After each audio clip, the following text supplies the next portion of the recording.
Santo. Amen. Sumainyo ang Panginoon. Amen.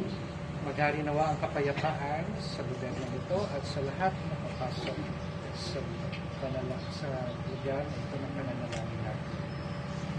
Ang mabuting balita ng Panginoon ay kay San Lucas. Papuri sa iyo, Panginoon. Pagpasok ninyo sa alimang bahay, sabihin muna ninyo, maghari nawa ang kapayapaan sa bahay na ito. Kung maibigin sa kapayapaan na nakatira roon, sa kanilang kapayapaan. Ngunit kung hindi sila magkakamit nito. Manatili kayo sa bahay na inyong tinutuluyan, kanin ninyo at inumin ang anumang idulot sa inyo, sapagkat ang manggagawa ay may karapatang tumanggap ng kanyang upa. Huwag kayong magpalipat-lipat ng bahay kapag tinanggap kayo sa limang bayan.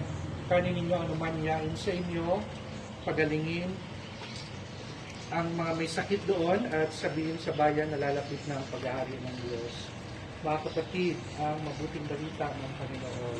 Pinupuri ka namin, Panginoon. Ating ngayong babasbasan ang lugar na ito. Una ay pasalamat tayo sa Diyos na sa lahat ng ating biyaya na natanggap at kung ano man ang lakas ng isang komunidad ay dahil po sa Adoration Chapel. Dahil dyan ang presensya ng Diyos na araw-araw ang kasama natin. Kaya pasalamat tayo, no? Hindi lahat ng simbahan ng may Adoration Chapel. Kaya malaking bagay po yun sa ating lahat. Anytime na gusto natin manalangin ay ito po ito, manalangin at magpapasok po tayo. Yun po ang dapat natin pasalamat. Pangalawa, dahil sa inyong mga donasyon ay naayos po ito. Kaya malaking tulong po ang bawat ibigay ninyo para tulong sa ating simbahan. Kaya salamat din po. At pangatlo ay patuloy tayo manalangin hindi lang sa ating sarili, pati sa ating komunidad, sa ating bayan, sa mga naghihirap, sa magkaroon ng maraming pagsubok sa buhay. Malaga po ang inyong panalangin, ating panalangin sa bahay. So ito po ang ating mga panalangin sa araw nito, pagpapasalamat sa Diyos. Amen? Amen. Halina mga kapatid, lumulog tayo sa Ama na bukal ng buhay at lahat ng mga mag-anak at sambayan. Ang ating tugon, Panginoon, dinggin mo kami. Panginoon, dinggin mo kami. Pagkalugin mo pamayanin at tapat at pagmamahala ang aming tahanan. Manalangin tayo sa Panginoon. Panginoon, dinggin mo kami. Pagkalugin mo maging bukas pal, kumilagis, mga kapuspal at aksari. Manalangin tayo sa Panginoon. Panginoon, dinggin mo kami. May napal, o mo maging masigasig kami sa pagpapalaganap ng paghahari. Manalangin tayo sa Panginoon. Panginoon, dinggin mo kami. Aming Ama, sa ipagandang loob, binigay mo sa amin ang buhay at pagmamahal. Tangkilikin mo ang inamilintong angkan, yamang ikaw ang pinagmumula ng kanilang mabuting pagsasamahan.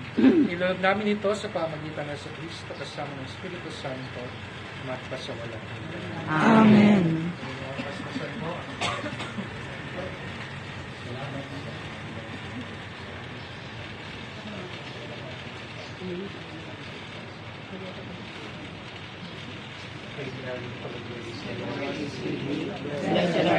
Ang women and blessed is the fruit of your womb, Jesus. Holy Mary, Mother of God, pray for us sinners now and at the hour of our death. Amen. Dahil hindi tayo kasya lahat. Bless ko muna at pagkatapos mamaya lalagay na natin yung blessing sa akin para mas makita lang. So dito muna kayo ha.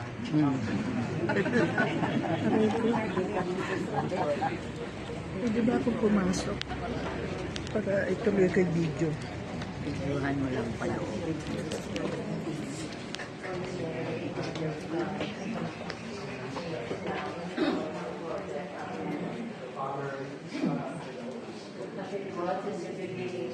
Now and will be forever. Amen. As it was in the beginning, is now, and will be forever. Amen.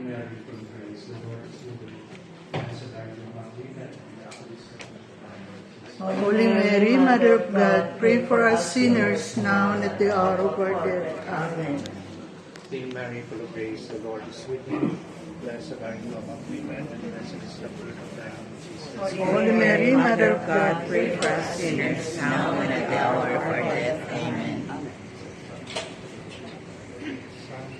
Spirit, In the beginning, is now, and ever shall be, world without end. Amen. Amen. pagkatapos po ng ating blessing ay ipagkain. Chinek ko muna, baka yayain ko kayo. Wala pala.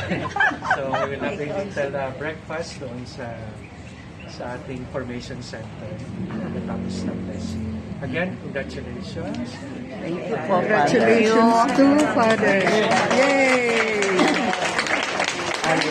The Lord be with you. And with your spirit. May Almighty God bless you, the Father, the Son, and the Holy Spirit. Amen. Pwede na po natin tingnan.